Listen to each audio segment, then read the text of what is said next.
$5 billion. That's not a typo. That's not clickbait. That is the real number that just came out of President Donald Trump's mouth this morning. $5 billion pledged by nearly 20 nations, funneled directly into Gaza for what Trump is calling the single greatest humanitarian and reconstruction effort the world has ever seen. But here's what nobody is telling you. This isn't just about money.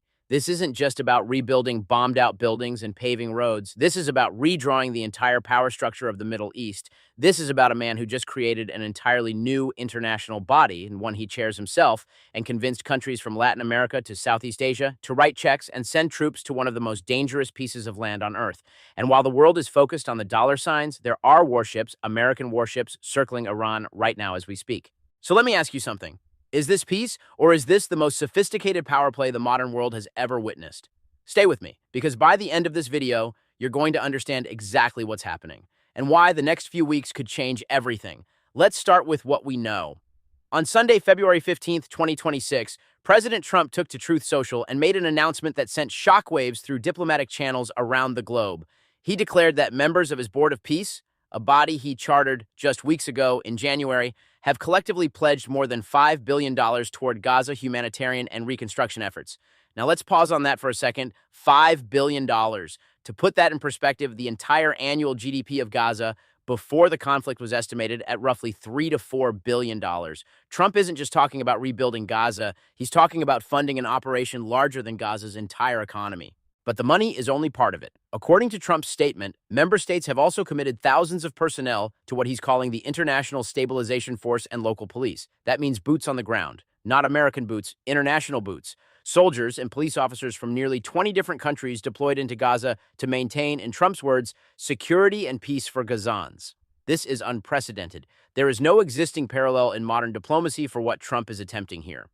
The United Nations has peacekeeping forces, sure, but those take years to organize, are bogged down by bureaucratic red tape, and are often underfunded and understaffed. Trump has done this in a matter of weeks. And here's the kicker. He's chairing it himself.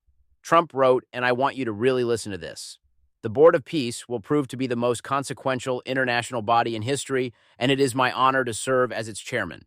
The most consequential international body in history. That's not just confidence. That's a direct shot at the United Nations, NATO, the G7, the G20, every multilateral institution that has struggled to solve the problems Trump claims he's solving over breakfast. The formal pledge ceremony is scheduled for February 19th at the Donald J. Trump Institute of Peace in Washington, D.C. Yes, you heard that correctly. There is now a building in Washington called the Donald J. Trump Institute of Peace, and in 4 days, leaders from around the world will walk through its doors and put their names on a $5 billion commitment. This is diplomacy at warp speed, and whether you love it or hate it, you cannot ignore it. So what exactly is this Board of Peace? Where did it come from, and who's sitting at the table? The Board of Peace was announced by President Trump in January 2026. The charter signing ceremony took place in Davos, Switzerland. Yes, the same Davos where the world's billionaires and power brokers gather every year for the World Economic Forum. Leaders from 17 countries participated in that initial signing. We're talking presidents, prime ministers, and senior government officials from Latin America, Europe, the Middle East, and Central and Southeast Asia. That's a staggering geographic spread. This isn't a Western club. This isn't NATO 2.0. This is something entirely different. And just last week, Israel formally joined the Board of Peace right before Prime Minister Benjamin Netanyahu's meeting with Trump at the White House. Think about the significance of that. Israel, the country most directly involved in the Gaza conflict, is now a member of the body overseeing Gaza's reconstruction and security. Netanyahu walked into the White House, sat down with Trump, and essentially endorsed this entire framework. Now, here's where it gets really interesting. The White House has also extended invitations to a number of additional countries, and this list is going to raise some eyebrows. Russia, Belarus, France, Germany, Vietnam, Finland, Ukraine, Ireland, Greece, China. Let that sink in. Trump invited both Russia and Ukraine to sit at the same table. He invited China. He invited Belarus, one of Russia's closest allies. This isn't just a peace board. This is a geopolitical chess game, and Trump is trying to get every major player on the board. But not everyone said yes. Poland and Italy both announced on Wednesday that they would not be joining. Now, we don't have detailed public statements explaining why, but the refusal of 2 major European nations to participate tells you something. There are countries that see this as Trump's personal project, not a legitimate multilateral institution.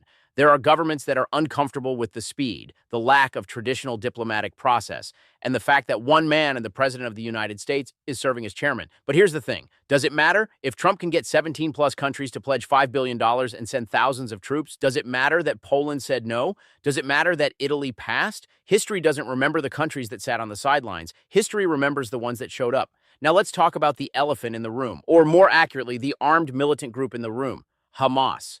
In his Truth Social post, Trump didn't just announce the funding, he issued a direct warning. He wrote, "Very importantly, Hamas must uphold its commitment to full and immediate demilitarization. Full and immediate demilitarization. Not partial, not gradual, full. Immediate."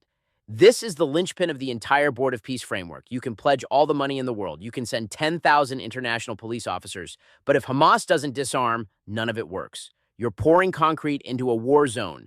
You're rebuilding hospitals that become targets. You're creating infrastructure that gets destroyed in the next escalation.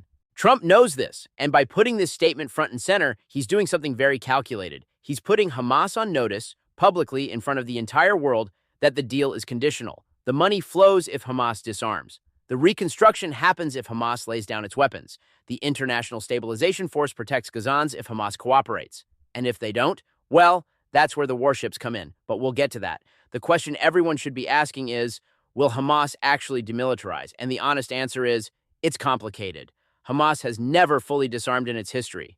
The organization's founding charter calls for armed resistance. Its military wing, the Izz ad-Din al-Qassam Brigades, is deeply embedded in Gaza's social and political fabric.